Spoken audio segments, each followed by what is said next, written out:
An overview of the palettes in Photoshop. This tutorial will show you an overview of the palettes and the workspace in Photoshop. This tutorial assumes you already have Photoshop open. Photoshop provides you with additional functionality by means of a number of small windows called palettes, which, by default, show up at the right of the screen. You can minimize a palette by clicking its Minimize button. You can maximize a palette by clicking its Maximize button. You can close a palette by clicking the X. To open a palette, go to the Window menu and select the desired palette from the list. Photoshop also allows you to rearrange and undock palettes. To undock a palette, click and drag it away from the docked palettes. To redock it, click and drag it to the desired location. You can resize a palette by dragging its borders. Similar palettes will show up together as tabs.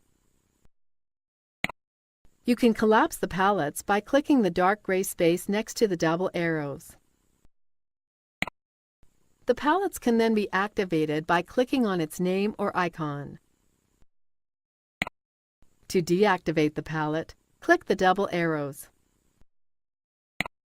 You can expand the palettes by clicking the same space as before. There's also a second set of palettes that are collapsed by default. Photoshop allows you to save which palettes you have open and their position in a workspace. To save your workspace, go to the Window menu. Go to the Workspace menu.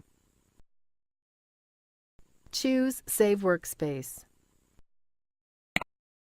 Enter a name for your workspace.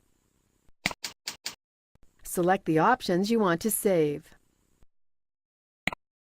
Click Save. You can always restore the default workspace by going to the Window menu, then click the Workspace menu and clicking Default Workspace. You can also load a saved workspace by going to the Workspace menu under the Window menu. Select your workspace. Click Yes in the dialog box. You can delete a workspace by going to the Workspace menu. Select Delete Workspace. Select the workspace from the menu. Click Delete. Click Yes to confirm. Success! The workspace has been deleted. This is the end of the tutorial. You have now seen an overview of the palettes and the workspace in Photoshop.